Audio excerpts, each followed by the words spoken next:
You're listening to the Full Court Press with your host, Drew Duncan. Don't you dare touch that dial.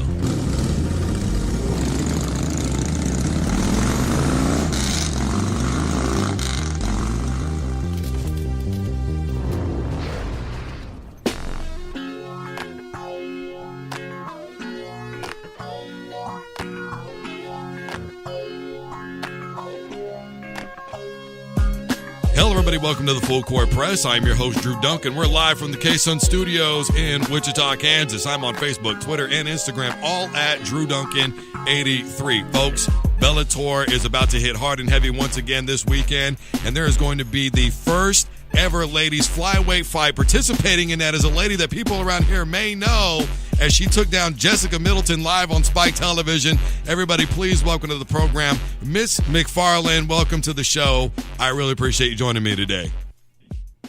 Thanks for having me, Drew.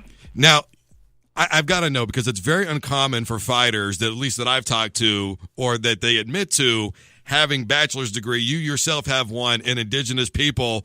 Not everybody's Tom Brady. We can't all do this forever. What are your plans for after fighting is done?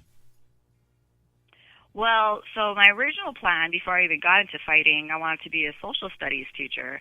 And so I went to school. My undergrad was in cultural anthropology, and then I went on to a graduate program. So I received my master's as well in liberal studies with the focus on indigenous issues. And so, at this moment, I'm just going to ride this MMA wave for as long as I can. But I'd like to still teach. But I just don't know if it'll be in social studies or jiu-jitsu or MMA. But that's still on my agenda for the future, is to get into teaching somehow. When you get into history and social studies, what is it that you hope to accomplish as a teacher when you sit down and you've got students in front of you and you say, whatever you take away from the class, this is the one thing that I need you to absolutely know?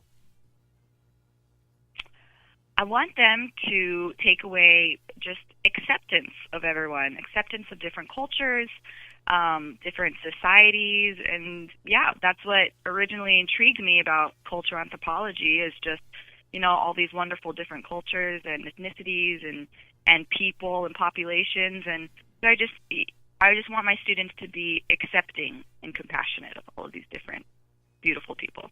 We got Ilima-Lei Macfarlane on the program with us. She's preparing for a flyweight fight coming up this weekend for Bellator. A lot of people, as I made mention, may know you around here from the Jessica Middleton fight. Middleton is a very well-rounded fighter, but I've always believed that her ground game is very exceptional. Obviously, I'm from Wichita. I've interviewed her a couple of times. I know her very well, and you were able to defeat her with the armbar. What is it that you saw during the point in that fight when you thought, I could be able to take her with my ground game, knowing that she's very good there? Yeah, she's a really, really long fighter. And her stand-up game was the one I was actually scared of, because she's so long. She has that reach advantage. And, she is very good on the ground, but when she's on top, when she's in somebody's guard. So you don't really see too many of her fights where she's the one on bottom. And I think what makes her so good on the ground when she's on top is her length. She's able to get that ground and pound in, and it's hard to submit from the bottom. So anyway, just being on top of her, I saw my opening. She has those long arms, and I just grabbed onto it and didn't let go. Obviously, there's been a lot of talk right now about the UFC. The buy rates for pay-per-view and all that is continuing to plummet. I've had Lorenz Larkin on this program. One of the things that he talked about was how Bellator is beginning to really catch in the ratings. What do you see the difference is between Bellator and the UFC right now? The difference, I've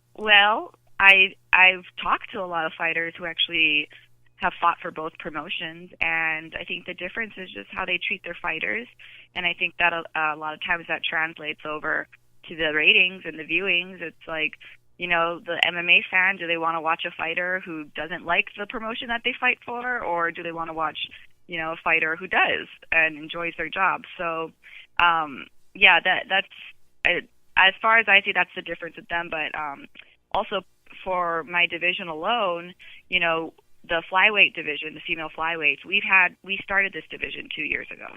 and then now it's the UFC. After they saw how successful we were with it, how much attention we were bringing to it, then I feel like the UFC started feeling a little threatened, and so they decided, okay, we're going to start one. So that's a big difference too, is the fact that we've been my division has been there longer than theirs. There's a lot of people who may have seen you on YouTube, and I actually talked to David Rickles about this video about 3 or 4 months ago. For those who don't know, this lady's the one who knocked out the, quote, soccer mom. 2-part question for you. Number one, it looked like she just chose to not have any trainers or coaches or anything around her at all. And number two, did you kind of take it as, I know this is disrespectful for her to step into the octagon with me, but I'm going to teach her a lesson that she won't forget and make sure that she knows that this is for people that really take this seriously when you decided to put the mitts to her the way you did? Oh, man. Okay, so to the first part of the question, I don't even know who her corners are or were. I had actually seen her fight before twice for the same promotion. I had watched her fights before. And, they weren't anything impressive. You can tell that she's not somebody who trains all the time or takes it very seriously. But, especially in small local promotions like that, you're going to find fighters, that maybe it's just their bucket list that they want to get in the cage, but they don't necessarily take it very seriously, or at least the training aspect of it. They're more of like street fighters or bar brawlers, we call them. And so I think that's kind of the type of fighter that she is. Second part of the question, I didn't even care at that point who was standing across from me. I was waiting. My poor family, they flew up from Hawaii to watch this fight, and it's an outdoor event. And it's very cold. We were literally waiting there for about 7 hours before I finally fought. I fought at midnight, I think. So at that point, most of the crowd had cleared out. You can see in the audience that there weren't that many people left. And at that point, I was totally over it. I didn't care who was standing across from me in the cage. I just wanted to get it over with as soon as possible. I don't even think I was looking at her when I was in my corner. But, as soon as the bell rang and she pushed forward, I mean, if you guys watch the video, you see that she's the aggressor. She was the one that was coming forward at me. So, I mean, sorry, I had to punch her. I had to knock her out. Well, and in one of those, it was very evident that she knew the punch was coming because I freeze framed it, took a screenshot, and put it on the comment section at Facebook. I was like, bro, you messed up when. I mean, she knew that thing was coming. Really quick before we get out of here, one more question. San Diego State had a pretty good start to their football team this year. They got a damn good running back in Rashad Penny. Do you keep up with San Diego State? Are you proud of, the season that they've kind of had, that this year is the first time in a while they've actually got some good W's in there? Yeah, man, they're doing so well this year. And, I'm really excited to get this fight over with because then I can start going to the games. I haven't been to any of the games this season because I've been in camp this entire time, and I love going to the games and tailgating and meeting up with all my old college buddies. And so, I'm really excited. I can go to one of their games after this. This is the moment when I give all of my guests an opportunity to have the floor. Anything you want to say, I'm going to let you have it right now. It's all yours. Cool. Well, first off, if you guys want to follow me, my Twitter, Instagram, and Facebook handles are all Ilima-Nator, which is my nickname, ILIMANATOR. Secondly, everybody make sure to tune in this Friday, November 3rd on Spike TV. You guys can watch our fight live. It's, I believe it's 9 o'clock Eastern time it starts, so just check your local listing. If you guys are in the area, there's still tickets available. It's at the Bryce Jordan Center at Penn State. Me and Emily, we're the co-main event. We're fighting for the inaugural women's flyweight belt, and I have nothing but good things to say about Emily. We're super cool as well, and I'm just really excited to get back in the cage with her. It was really fun the first time, and I feel like we brought each other's best out of each other. So I'm really excited to share the cage with her once again, and make sure you guys tune in. It's going to be a barn burner. I think it's better when you guys don't like each other. I've seen Emily fight up front.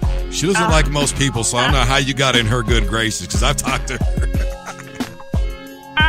She's just one of those. She's like a little introverted, but she's super sweet. I really like her. Well, it should be a hell of a fight. Best of luck to you. My birthday is tomorrow, so do me a favor and kick some ass for me. All right, I'll give you a birthday shout out on the mic if I win. When you win.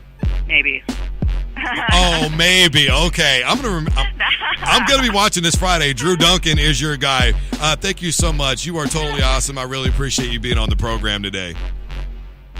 Thanks for having me, Drew. You're very welcome. All right, everybody. That was Miss Leigh McFarlane, the Eliminator, getting set to take on Emily Ducati for her first flyweight title. That's going to be a huge deal this Friday on Spike TV for everybody to see. Also something that could be separating Bellator from the UFC. This is the Full Court Press. I am Drew Duncan. We'll be back right after this. Don't you dare touch that dial.